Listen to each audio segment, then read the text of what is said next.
Bonjour, je pense que nous allons commencer tout de suite. Merci beaucoup, Jérôme, merci beaucoup. Aujourd'hui, que vous avez pris le temps, en fait, en fait, les cyberattaques, en fait, comment on travaille en partenariat pour les détections et la réponse aux cyberattaques. C'est on parle d'une alliance.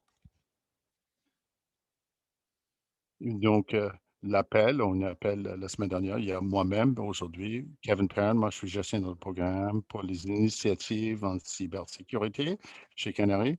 Je Kowalczyk, qui est notre directrice générale, ou la directrice générale de CANSOC, et Martin Vézina, architecte, chef de produit, surtout en matière de fil de menaces. C'est lui qui vient de CANSOC.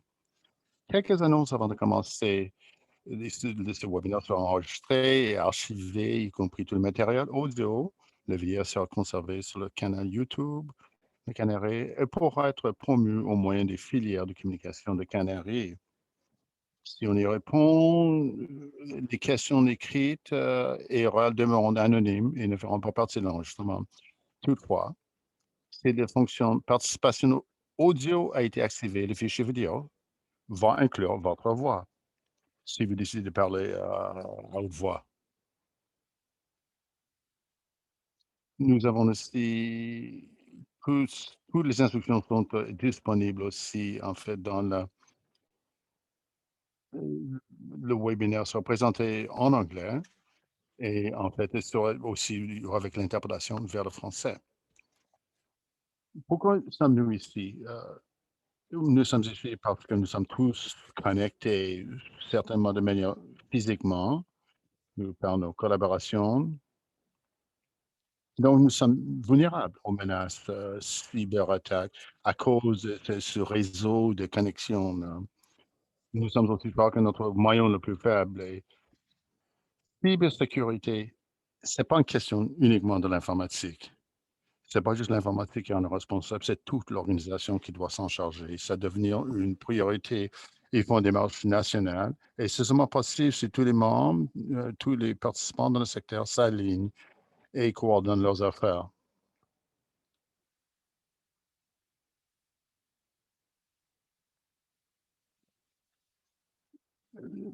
Il y a pas de problème d'éclosion, mais ça se comprend quand même assez bien. Mes excuses. J'espère que ça va aller quand même.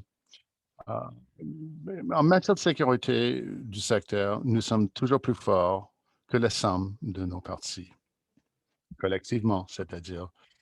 Bon, c'est notre vision pour un Canada plus sécuritaire, partout au Canada, en fait, une sécurité de nation de côte, d'un océan à l'autre océan, en fait, pour protéger tous les secteurs que nous avons au Canada. Donc, programme, il y a un programme qui était lancé, le CIP, c'est un programme des initiatives en matière de sécurité. Ça a été lancé au mois de novembre dernier. C'est une initiative nationale qui a été conçue pour répondre aux besoins du secteur de la recherche et de l'éducation, éducation postsecondaire, construite par la communauté pour la communauté. Donc, et le but de la coordination nationale, c'est d'assurer un impact local. L'impact localement, nous vous donnons l'effet de levier de de collaboration qui est naturel au secteur. On cherche à réduire les risques à chaque niveau, à chaque couche, et on construit sur les initiatives déjà en place. Alors, par l'engagement de toute la collectivité pour assurer une évolution, une progression vers une meilleure sécurité en fait, le réseau d'éducation supérieure canadienne.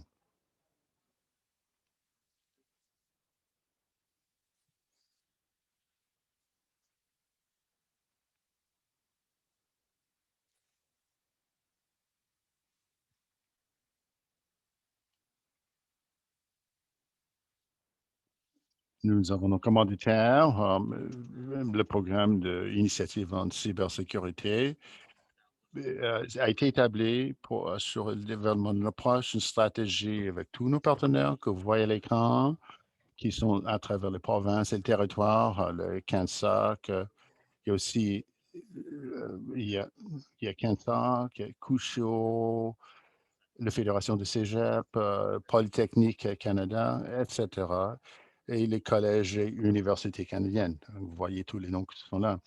Et les avantages pour les organismes qui sont admissibles, qui veulent participer à l'initiative, ça vous permet d'augmenter votre infrastructure pour assurer la cybersécurité. C'est très important, il faut l'augmenter. On ne peut pas le remplacer, on ne cherche pas à changer le système ou l'infrastructure que vous avez déjà en place. C'est un renforcement. On va tout simplement ajouter un supplément, un complément à ce qui existe déjà. On peut mesurer l'impact de vos initiatives ou les initiatives de cybersécurité à travers votre organisation. Vous pouvez travailler avec l'équipe nationale, une communauté d'experts en recherche et éducation. Vous pouvez augmenter la capacité et l'expertise de votre équipe de sécurité. On offre la formation, le soutien, ça fait partie du programme. Et chaque lancement, on vous offre en fait la formation. Et pour renforcer la position sécuritaire de votre organisme à la base. Et ce qui est très intéressant, vous comme établissement, il n'y a pas, il y a pas de frais. Donc, toute votre participation représente un investissement pour vous. Donc, il n'y a pas de frais. Je le répète aussi. Donc, il y a trois initiatives qui ont déjà été financées. Euh, en fait, c'est pour CIRA, disons, c'est le firewall qui a été lancé au mois de novembre dernier. Et c'est presque 85% le fil de menace 15 et ça c'est aujourd'hui que nous allons, ça semble très bien, on va en parler aujourd'hui de le 15. Le système de détection d'intrusion GSP, qui est un projet de sécurité conjointe qui le remplace. Et on va le lancer vers le mois de juin ou juillet. En ce moment, nous sommes 210 organismes qui ont la capacité d'utiliser les trois, et sans frais, les trois initiatives. Nous avons essayé vraiment fort de lancer différents types de protection qui fonctionnent les uns avec les autres, ceux complémentaires.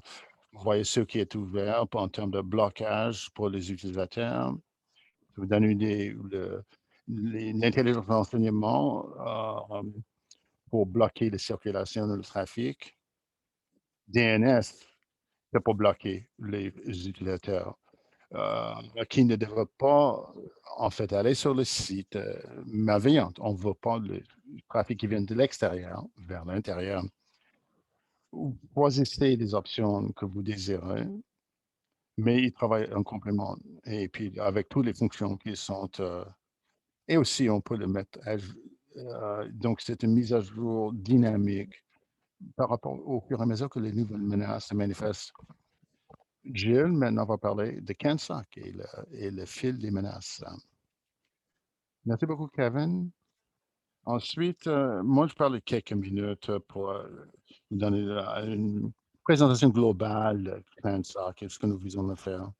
Ensuite, je vais céder la parole à Martin Vézina, et qui va parler de toutes les pièces, en fait, de Threadfeed, quels sont les avantages, qu'est-ce que ça peut apporter à votre établissement.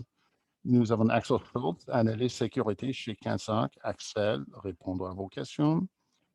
Et, et il va nous parler, Axel, il supporte l'intégration, en fait, pour les nouvelles institutions qui se joignent. Donc, vous allez le connaître si vous décidez d'utiliser Threadfeed. Et Nathan, c'est lui l'expert sur les menaces ou sur le fil des menaces, qui a été actif dans le développement et le déploiement de Threadfeed. Maintenant, rapidement, qu'est-ce que c'est CANSOC? CANSOC, les messages qu'on va vous présenter euh, rapidement, c'est presque la même chose que le message que Kevin vient de nous dire, c'est-à-dire Canary à le mandat, à la vision. CANSOC fait partie le réseau partagé. Comme vous voyez, il y a plein d'autres. Il y a CIRA, dans le réseau. Canadian Cybersecurity, Canadian Center de cybersécurité, le Centre canadien pour la cybersécurité, Cutrio, un partenaire essentiel. Et aussi, vous avez Norin aussi. C'est NREN, les partenaires, c'est l'organisme provincial qui existe selon votre localisation. Donc, il y a Bifinet en Colombie-Britannique, Orion, ce sont nos partenaires du réseau national. Notre mandat, notre vision, on fait plus ensemble, mais toujours en partenariat. Au début, c'est une collaboration entre établissements, inter-établissements pour répondre aux problèmes de sécurité. On voulait dès le début que ce soit jamais juste quelques établissements. On travaille avec un grand nombre d'établissements d'enseignement et de recherche. Et nous, ça ne doit jamais faire tout seul. On ne peut jamais faire tout seul. Il y a d'autres organismes qui existent, il y a d'autres ressources qui existent. Et comme nous le savons tous, dans l'espace de la sécurité informatique, il faut beaucoup de monde, il faut beaucoup d'expertise. Donc, il faut vraiment mettre en commun nos ressources pour répondre efficacement aux problèmes de menaces malveillantes. Le défi de cybersécurité, c'est peut-être une prochaine guerre qui s'en vient. La guerre, surtout qu'on parle de, comme notre pays doit travailler ensemble, en fait, parce que c'est sûr que le cyberattaque feront partie de toute nouvelle guerre éventuelle. Donc, c'est sûr, on fait beaucoup. Qu'est-ce que Kinsock fait exactement ou qu'est-ce qu'il ne fait pas? Vous voyez ici comme un cadran, il y a 5 secteurs dans le cadran. En fait, c'est avec un cadre qui existe dans beaucoup. Canary et d'autres travaillent à trouver ces 5 fonctions et un langage commun. Le cadre NISC, en fait, il y a 5 grands niveaux pour soutenir le partage pour identifier, protéger, détecter, répondre et récupérer, reprendre. Et nous sommes détection et dans la réaction. Ce n'est pas parce que les autres sont pas importants, mais c'est surtout tous les domaines sont importants. Détection et la réponse et la réaction. Ça coûte très cher juste détecter. Ça coûte très cher de détecter et c'est très difficile d'y répondre, de définir une réaction. Tout ça. Donc, c'est les deux domaines, c'est le plus payant pour travailler ensemble. Surtout si vous êtes en sécurité informatique, c'est sûr. On parle de l'intégration dans password de feu, votre password de feu que vous avez déjà. Vous avez déjà vos protections en place, mais c'est le fondement. C'est-à-dire, nous, on va s'intégrer aux protections que vous avez déjà en place et on va parler comment on travaille avec les établissements. Ils ont déjà détecté des événements, des incidents. Ensuite, on le partage avec la communauté au sens large pour aider à développer. On parle de différentes possibilités initiatives pour travailler avec Canary, avec le Centre canadien pour la cybersécurité et d'autres établissements pour mieux soutenir, pour mieux développer le programme de sécurité informatique pour tous les établissements de recherche et d'enseignement au Canada. Mais on va parler de ThreatFeed. ThreatFeed, il y a d'autres initiatives, on peut vous parler d'autres initiatives aussi, mais on va parler surtout de ThreatFeed. Et je termine en parlant de les exigences en termes de personnel pour faire fonctionner ThreatFeed. On nous pose souvent la question, en fait, toutes les extrémités des grandes institutions, des petites institutions, premièrement, qu'est-ce que ça nous donne et comment ça convient à ce qui est déjà en place. Ici, j'ai donné à une extrémité, vous avez beaucoup qui ont des ressources limitées en cybersécurité. Ils n'ont pas de personnel consacré à la sécurité informatique ou peut-être ils n'ont pas d'une personne, mais c'est une nouvelle personne. Donc, et à l'autre extrémité, vous avez déjà des analystes en place. Vous avez une grande équipe de sécurité informatique, pas de 5 jusqu'à 15 personnes personnelles. En fait, des équipes qui se consacrent à la sécurité informatique. Le service fil de menace et toutes les composantes ont été développés pour soutenir tous les établissements d'une extrémité à l'autre, les petites et les grandes. Peut-être une effet de levier, ce qui peut-être les avantages sont légèrement différents, mais On développe le service pour que ça donne des avantages, quelle que soit votre grandeur. Si vous avez des ressources limitées et très peu de ressources en cybersécurité, ce qui est bien, on a besoin peut-être 1 à 3 heures par l'administrateur pour examiner c'est quoi le fil de menace et l'intégrer dans votre perso de prochaine génération, le next gen. Ça prendra peut-être plus, mais quand même. Normalement, l'administrateur peut donner, prendre 1 à 3 heures. Une fois intégré, une fois mis en place, donc c'est plug and play presque. Donc, près de 30 établissements qui l'ont déjà intégré, des petits établissements, des établissements moyens et des grands établissements qui maintenant qui bloquent la circulation à cause de threat feed. À l'autre extrémité, si vous faites déjà un système robuste en place pour détecter les menaces, mais pourquoi dois-je le faire? Je le fais déjà. Qu'est-ce que ça me donne de plus, le CANSOC? L'avantage quand même, même pour les grands établissements, même pour les bons systèmes, vous avez sans doute des personnes qui regardent Twitter, qu'est-ce qui se passe accéléré, peut-être vous avez 3 ou 4 fils différents, peut-être vous avez une personne qui doit tout intégrer, tous les renseignements sur une menace à l'interne, et vous allez mettre à travers vos dispositifs. Quand ça donne en plus que le temps d'analyse que vous devez le faire, il va faire une grande partie du travail pour vous, de l'analyste de sécurité. Il peut le faire. Il peut ensuite le partager avec d'autres établissements où il peut utiliser son temps pour faire à la chasse des menaces existantes et regarder les indicateurs pour savoir si on a eu un impact ou on a déjà eu si c'est à cause des problèmes. Voilà, c'est les avantages à chaque extrémité pour les petits et pour les grands établissements. Non? Martin Vézina va nous parler plus spécialement de l'architecture de ThreatFeed. Cette identification ou le fil des menaces. Qu'est-ce que ça donne? Ce que nous allons faire essentiellement, on prend des informations sur les menaces qui viennent de sources multiples. Donc, cette information, en fait, on va le mettre à faire un input, un threat field. Là, on regarde les sources, côté de sources. Ça, c'est des informations de haute qualité, de bonne qualité, que ça peut être commercial, ça peut être un partenaire. Et on s'entend. Si on commence en fait en haut à gauche, solution canadienne solution canadienne pour cybersécurité, ça c'est gouvernemental. Ce qui nous avons obtenu accès à leur fil Avantel, ce n'est pas un fil public, c'est limité aux organismes en fait, qui représentent un secteur critique pour l'économie canadienne, qui ont signé une entente particulière avec ces 100 Canadiennes.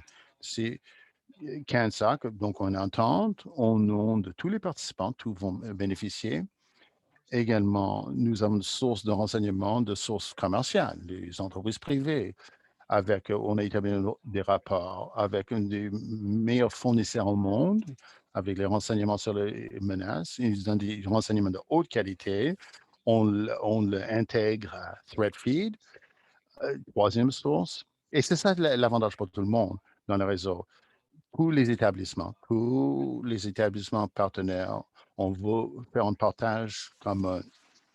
Et en fait, c'est que ce soit les partenaires en éducation, en recherche. Et ensuite, une autre source intégrée, c'est pas de nos participants. On veut que ce soit facile pour les participants, en fait, d'utiliser ces renseignements selon ce qu'ils voient chez eux. Et puis ensuite, ils communiquent dans le sens contraire vers ThreadFeed. Et ils peuvent le partager de cette façon.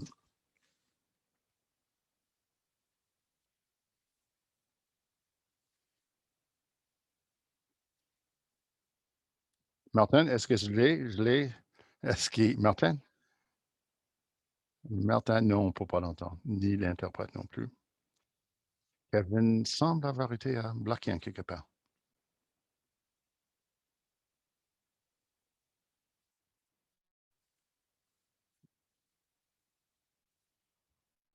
Axel, donc à vous, ou est-ce que c'est moi qui continue?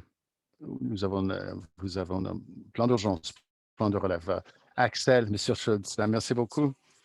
Le renseignement sur les menaces, tout ce qu'on vise à faire aussi avec TACFI, c'est renseignements qui viennent des établissements, nous donnent un effet de levier. C'est de l'enseignement de plus, supplémentaire, qui essaie de renforcer notre service ThreatFeed. Ce service ThreatFeed, fil de menaces, donc on prend tous les renseignements, on assure la curation des données, de l'information, et on crée des fils qui peuvent être dirigés vers différents dispositifs.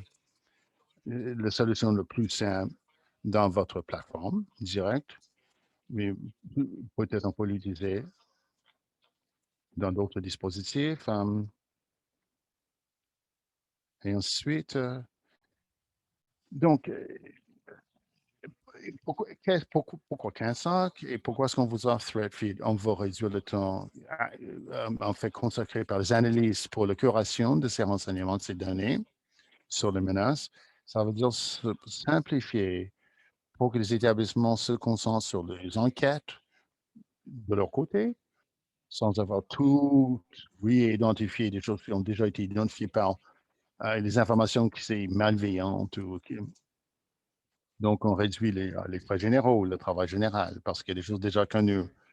On va consolider aussi des fils multiples dans un seul fil uniforme, constante, au lieu de chercher à aller comme un établissement, d'avoir tout l'enseignement, de l'acheter des différentes sources. Nous l'avons déjà fait le compendium, on a déjà des ententes, et il y a beaucoup d'informations qu'on réunit d'une source unique. Ensuite, nous avons également des analystes. Moi, je suis analyste moi-même et c'est mon travail. Je fais la recherche sur les open source, le OSINT, que ce soit les menaces qui viennent d'Axeli. Et on ajoute cela aussi comme information. Donc, on enrichit le threat feed lorsqu'il y a des événements qui se produisent, des menaces en émergence, hein. Et la dernière raison pour laquelle c'est utile, il y a des renseignements spécifiques à chaque établissement. Informations qui viennent de l'établissement, que ce soit l'Université McGill ou l'Université de Toronto. Si ces universités observent des attaques qui se produisent, ils vont leur rajouter à ThreatFeed et tous les autres établissements vont en bénéficier de cette information qui est redirigée vers la plateforme de renseignement sur les menaces par rapport au fil. Il y a deux sortes de technologies qui peuvent être utilisées. Le MISP, c'est la plateforme dépôt de tous les indicateurs et tous les attributs, toutes sortes d'informations qui se retrouvent. Vous avez non seulement l'attribut des menaces, vous avez le lien, l'information contextuelle. C'est notre endroit centralisé pour faire enquête concernant les indicateurs. On y ajoute l'information. Martin, je m'excuse, je m'excuse. Je ne sais pas ce qui est arrivé. C'est la première fois dans toute ma carrière. Donc, j'avais une solution de rechange. Je ne sais pas lequel qui fonctionne, mais ça semble fonctionner maintenant. Et toutes mes excuses. De nouveau, ce n'était pas prévu.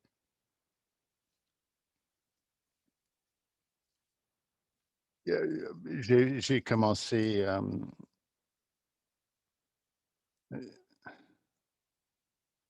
Vous avez, oui, oui, moi. Ça va, vous pouvez poursuivre, OK. Et ça, vous avez les sources?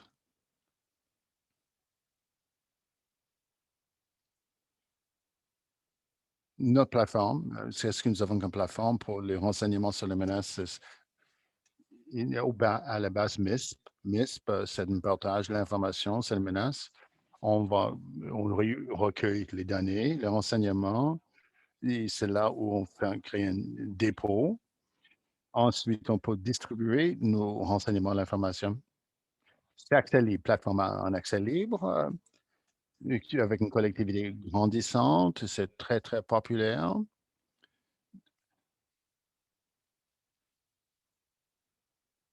Ah, malheureusement, bon, il me semble avoir toujours un problème avec Martin.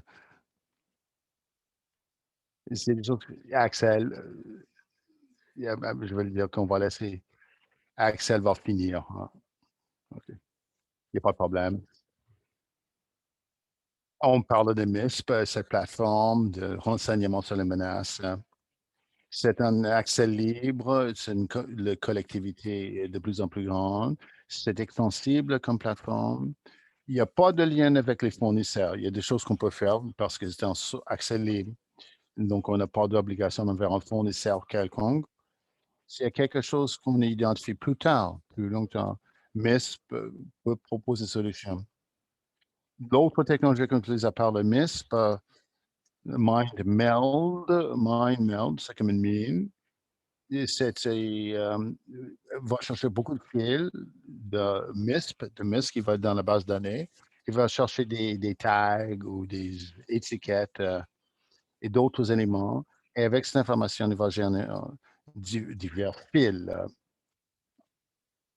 Nous produisons différents fils qui peuvent être ingérés pour utilisation différente. Et MindMeld, c'est une solution en accès libre. Meld, c'est l'idée de fusion des mines. On va faire une autre solution. On va la remplacer quand même cet automne. Peut-être il y a travail dans le domaine. On va laisser Axel finir. OK? Merci.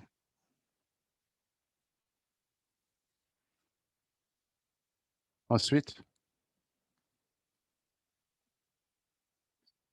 donc, il y a un pipeline, oléoduc des renseignements, ou le flou des renseignements sur les menaces.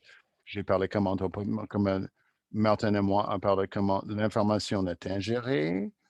Ensuite, ce qu'on appelle la magie dans la curation, c'est dans les coulisses, c'est curation négative et la curation positive et la curation positive qui nous permettent de générer les fils. En fait, qui sont spécifiques au contexte, qu'on appelle la curation ou la conservation.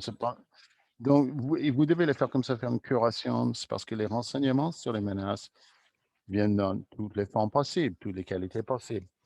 Parfois, les personnes vont voir quelque chose qui se produit dans le réseau, on va détecter quelque chose. Ils vont identifier en fait des IP malveillants, peut-être des IP non malveillants qui ont été utilisés dans le contexte d'une autre infrastructure dans l'attaque. À titre d'exemple, un serveur qui est sur Google Cloud. Vous ne savez, vous ne voulez pas nécessairement bloquer Google Cloud ou Microsoft OneDrive ou autre chose que vous utilisez. Et dans votre enquête, vous détectez, donc, on a le processus de curation.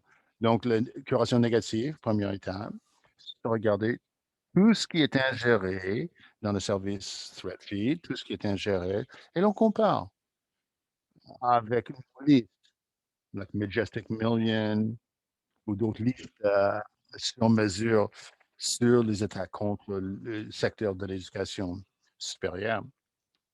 Si vous avez un indicateur par accident, Microsoft.com, on fait l'analyse, on va les désactiver dans le processus. Bon, on ne va pas en refus de service de Microsoft, par exemple. Deuxième étape, c'est la curation positive, et c'est automatique. Donc, ces renseignements qui proviennent de sources justifiées. Ça, nous savons que la curation automatique, il y a certains processus internes que nous avons établis dans les établissements qui observent le périmètre du réseau, ils observent l'activité ou le phishing, et ça, ils ajoutent à leur processus interne. On va quand même assurer ce blocage. On sait que l'information qui est déjà bonne, donc vous avez déjà établi, on peut ingérer, prendre cette information et on va l'utiliser aussi dans notre threat field. Et ça l'aide. différentes sources de renseignements que nous avons, qui nous proviennent de nos partenaires commerciaux, du CCCS, du Centre canadien. Tout ce qui vient, qui est fiable, qui a été examiné, on peut l'utiliser à notre avantage, mais c'est quand même sujet à la curation négative. Si on a un renseignement qu'on arrive, qu'on a ajouté, mais qu'on n'aura pas dû l'ajouter, on va le processer de comparatif pour assurer qu'on ne va pas bloquer quelque chose qui ne doit pas bloquer. Et une dernière étape dans le processus de curation, c'était, par exemple, peut-être nous avons identifié une source OSINT, open source, il faut l'ajouter. Peut-être chose qui a été enregistrée ou qu'on a découvert par la recherche. Une fois que vous avez tout cela, on le met tout ensemble et MindMeld nous permet de créer les différents fils. Et ces fils sont générés selon le contexte et ensuite sont ajustés dans vos différents dispositifs de sécurité que vous avez déjà. Intégration de prochaine génération de passeurs de feu. Les prochaines, ils peuvent déjà utiliser l'intelligence ou le renseignement sur les menaces.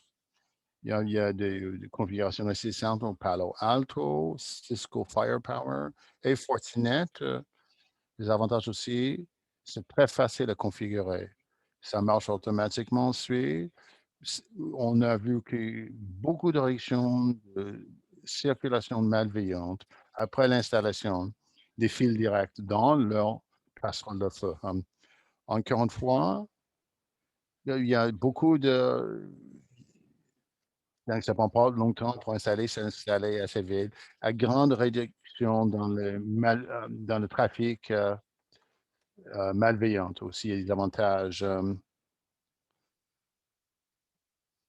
En fait, vous allez avoir une réduction peut-être de 30% de circulation de données malveillantes. Et c'est quand même très important. Et ça vous libère pour mieux utiliser votre temps que d'aller chercher à répondre. Soutien, je pense qu'on arrive à la fin. On arrive à la fin. Merci beaucoup. Donc, on peut répondre aux questions. Je finis avec quelques informations de soutien et ensuite on va passer la parole à Karen. Le soutien, le mécanisme principal de soutien, c'est Slack. Slack, ça permet, c'est le principal mécanisme, ça permet aux membres d'inscrire n'importe quel membre de votre personnel qui utilise pour le soutien et le signalement de problèmes. Selon votre localisation et qui est votre partenaire du réseau national NREN dans votre région pour accès à Slack, CANSOC et Slack. Mais ça dépend d'où vous êtes. Mais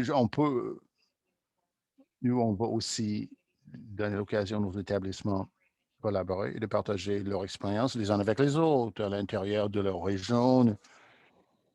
Il y a 4 fils que nous offrons à l'intérieur de Slack. Les établissements -CANSOC, ça c'est votre institution, votre nom et CANSOC. Ça c'est votre canal. Ça veut dire toute votre équipe de soutien, tous vos analystes.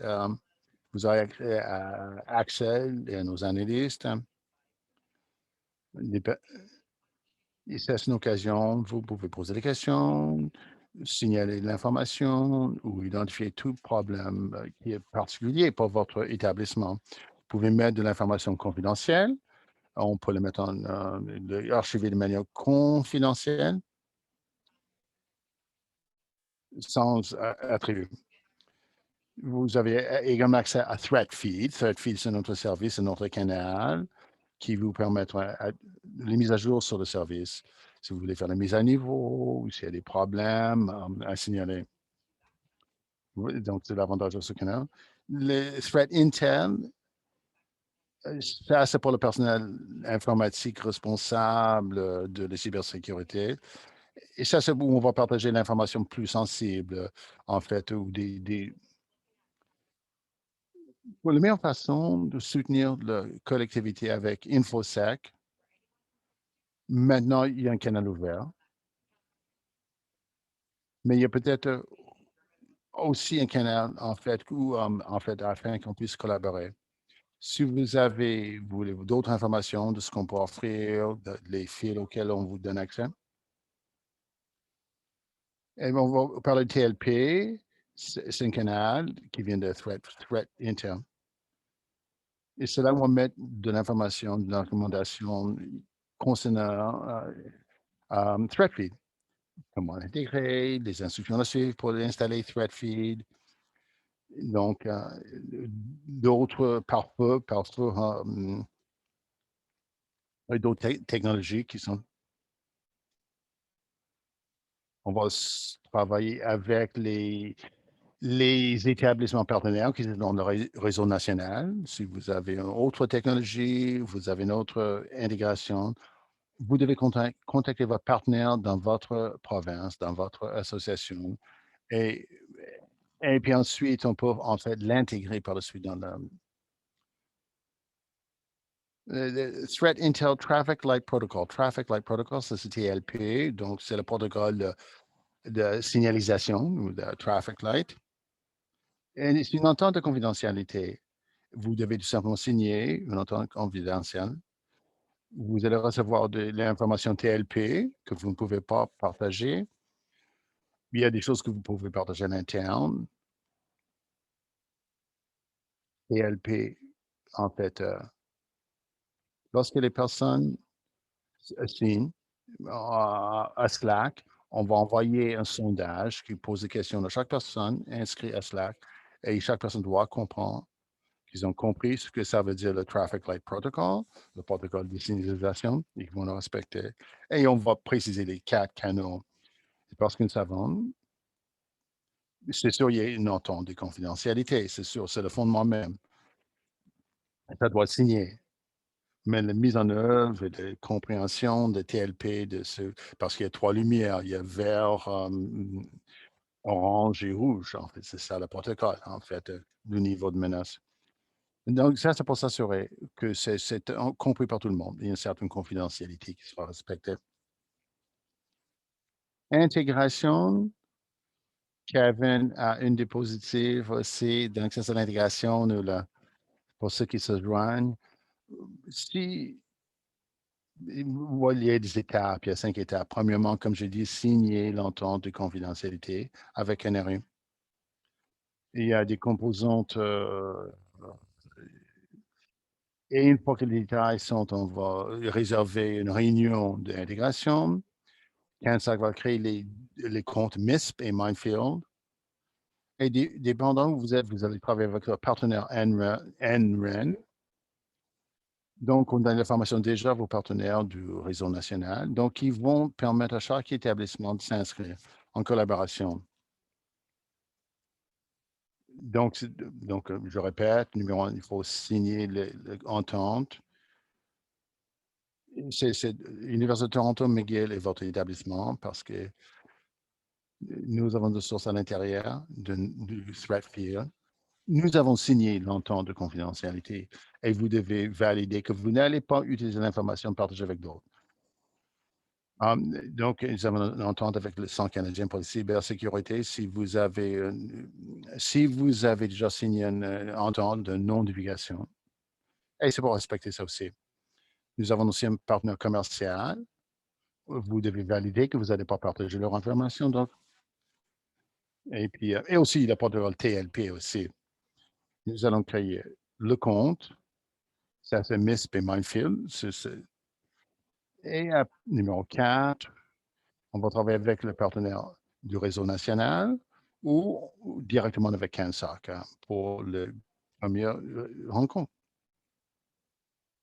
Dernière chose à noter, c'est que c'est les renseignements que vous pouvez utiliser qui sont actionnables. Et c'est de plus en plus essentiel, c'est-à-dire que le renseignement des données Le CAN-SOC existe pour fournir comme un partenaire fiable. Vous pouvez divulguer les indicateurs, où vous avez un bris, où vous avez une attaque, vous pouvez divulguer. Ce que nous en faisons, c'est ce que vous voulez.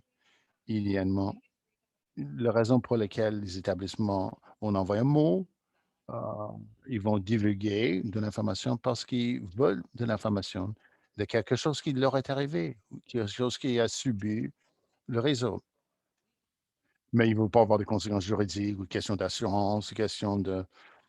Il veut que ça soit des normes anonymes. Et c'est la façon qu'on va protéger vos données. On ne va pas mettre en danger. Vous pouvez envoyer les indicateurs et c'est à vous de décider comment nous allons utiliser les indicateurs. Et peut-être on peut envoyer une note constative ou un conseil expert. Parce que, et ça sera, encore une fois, ça c'est non seulement vous serez protégé contre les indicateurs, vous avez la capacité de les garder. Est-ce que vous avez déjà été compromis? Ou si vous avez quelqu'un dans le réseau qu'on ne connaît pas ou quelqu'un, on vous encourage à le faire.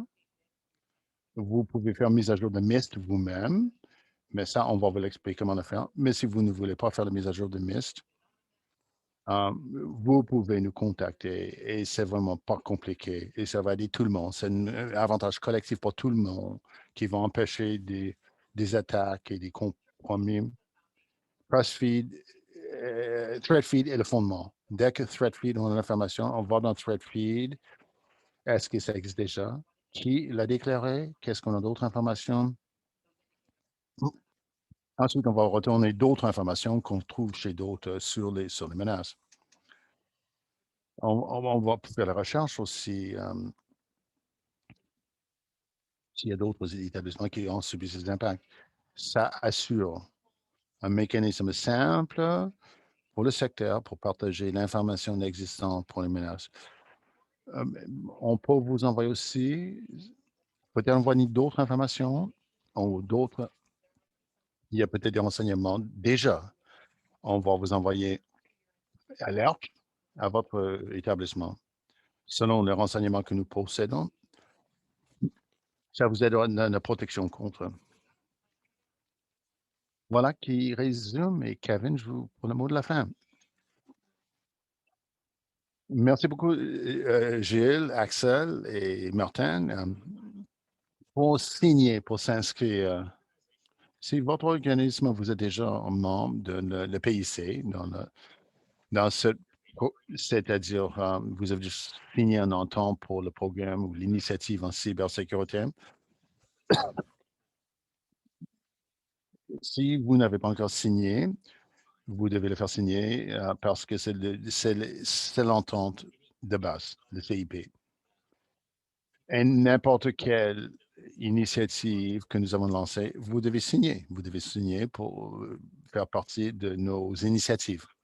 Donc, vous aurez un partenaire dans la province ou dans le territoire, dans le réseau national, va vous envoyer les liens pour le formulaire, pour choisir Threadfeed.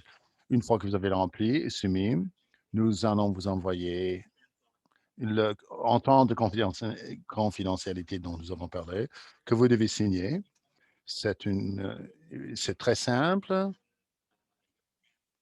Et ensuite, votre partenaire du réseau, le réseau NREN, va vous contacter pour coordonner la première session de mise en place. Si vous n'avez pas signé, la première chose à contacter votre partenaire dans le réseau national pour confirmer que vous êtes admissible.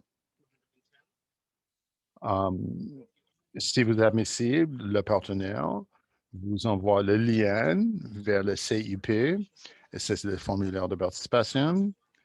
Et même aujourd'hui, vous pouvez choisir que vous voulez. Vous allez confirmer le formulaire, signer la lettre de confidentialité CIP au CCA et le confidentialité avec CANSOC. Ensuite, vous allez exécuter l'entente de confidentialité canarée et vous allez en fait être en contact avec votre partenaire dans le réseau national. Il y a beaucoup d'informations, il y a beaucoup de détails, mais j'espère que c'était utile. Mais maintenant, on va ouvrir la période de questions. Il y a des questions qui sont déjà inscrites dans le chat, mais il y a d'autres questions.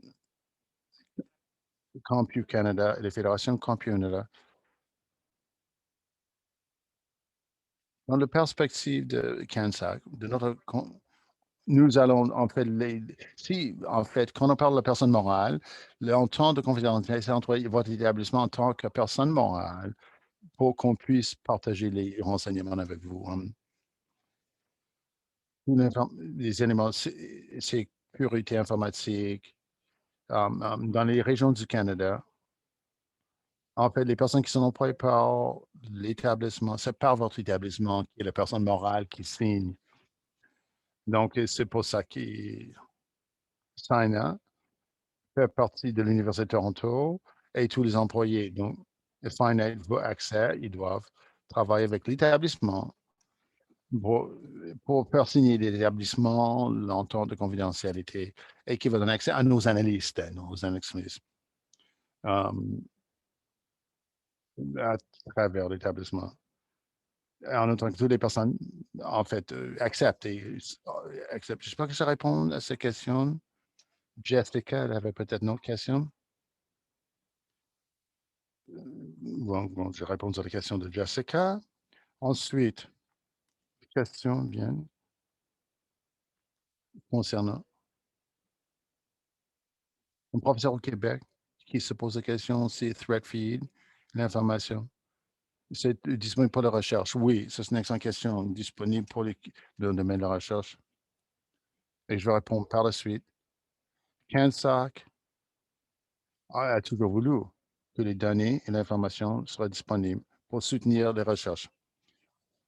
On le soutient, en fait, comme fondement pour permettre aux chercheurs et les recherches et développement, en fait, mais je dois vérifier exactement. Je veux faire un peu de vérification en ligne pour comprendre s'il y a des restrictions par rapport au secteur de recherche, parce que bon, on va vous envoyer.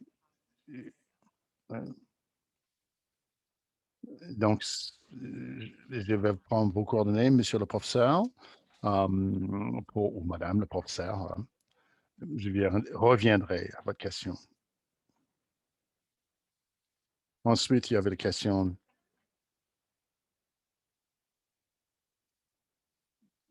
Axel, peut-être vous pouvez répondre parce que les questions sont les suivantes. Les fils CANSAC, comment est-ce qu'on parle Next-Gen, les parfois Next-Gen, Cisco, les fils, est-ce que le CANSAC, le fil CANSAC est compatible? C'est différent. C'est pas tout à fait la même chose.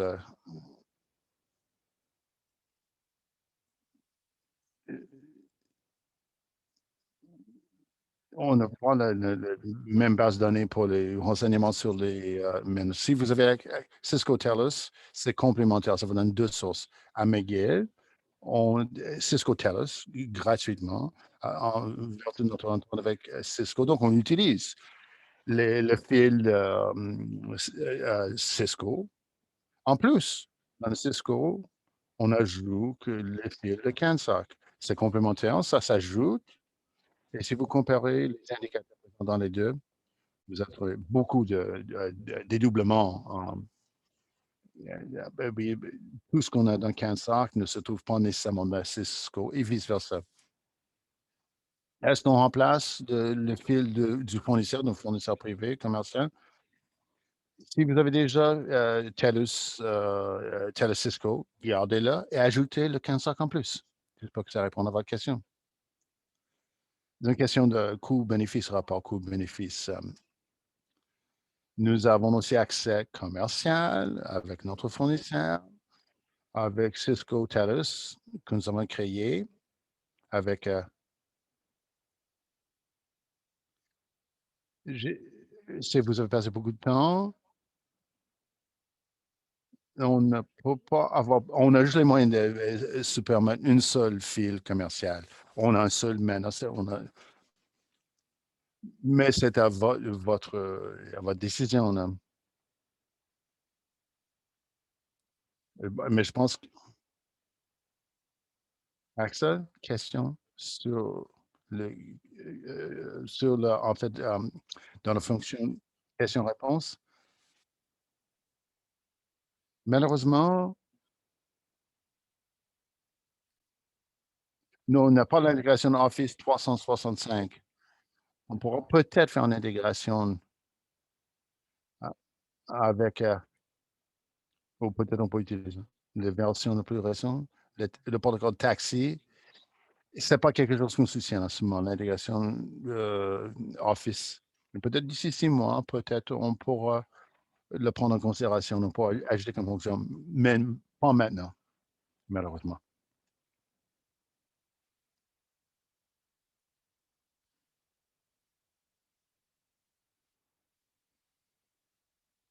Merci beaucoup.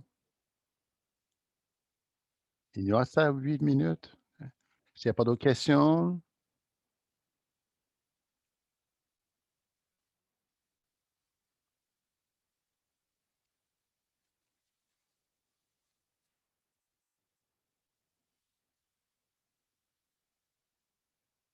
il n'y a pas d'autres questions.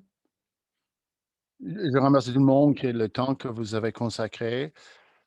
Si vous avez d'autres questions, d'autres commentaires, s'il vous plaît, partagez-les avec nous à cip@canary.ca. On va vous donner les informations ou contacter aussi Jill, directeur général chez Canary, ou Cansac plutôt, excusez-moi. Jill, Axel, merci beaucoup et Martin de cette très belle présentation. Et au plaisir en fait, on attend avec plaisir votre inscription au CANSOC. Merci beaucoup. Très bonne journée à tous.